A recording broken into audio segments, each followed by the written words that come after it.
আসসালামু আলাইকুম বন্ধুরা, আপনাদের সামনে নিয়ে এলাম 15 মিনি পাওয়ার টিলারের হাল চাষ করার একটা মিনি ব্লগ। মানে আঙ্গ বাড়ির লগের কাকা একটা পুকুরে ধান চাষ করবো, মানুষে করে পুকুরে মাছ চাষ আর কাকাই করবো পুকুরে ধান চাষ। তাই আমার সকাল সকাল আইয়া করলো জমিটিকে প্যাক দিয়ে দেওয়ার জন্য। তাই আমি দেরি না করে সকাল সকাল গাড়িটা বের করে সুন্দর করে রশিটা পেঁচিয়ে টান দিয়ে স্টার্ট করে গাড়ি নিয়ে গেতাছি এখানে জমি চাষ করার জন্য। আর আইতে আইতে ফাইনালি পাই গেলাম গাহি পুকুর। আর এখানে গাড়িটা আমরা এনে নামামু, আমার লগে আছে ছোট ভাই। দুইজনে সুন্দর করে গাড়িটা ধরে পুকুরের তলিতে নামিয়ে নিয়ে এলাম। গাড়িটা নামিয়ে নিয়ে এনে রাইখে নিয়ে স্টার্টটা বন্ধ করলাম। স্টার্টটা বন্ধ করে ছোটো ভাইরে দিলাম চাকা দুটো চেঞ্জ করার জন্য। আর ছোটো ভাই সুন্দর করে টায়ারের চাকা দুটো টান টান দিয়ে খুইলে লাগাইবো এখন প্যাকের ফাল।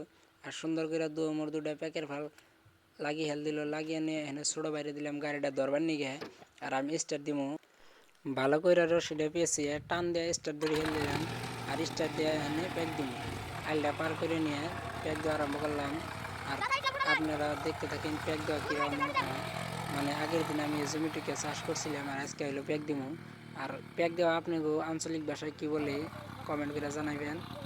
এনে প্রায় 2 বিঘার মতন জমি আছে, আমি একলাই প্যাক দিলাম। প্যাক দিয়ে নিয়ে ক্লান্ত হয়ে গেছি, তাই অল্প জিরোনি নিতেছি বইয়ে। আর ছোটো বাইরে দিলাম অল্প প্যাক দিবেন নিয়ে, ছোটো ভাই প্যাক করতেছে আর আমি অল্প জিরোনি নিতেছি। আর এনে কাক্কা আর মাহি তার মানে দুইজনে বস্তা দিয়ে মাটি নিয়ে সমান করতেছে আর চাষি লাল ঠিক করতেছে। আর ছোটো ভাই প্যাক দিবেন নিচ্ছে। তো ভিডিওটা সবাই ভালো লাগলে লাইক করবেন, কমেন্ট করবেন।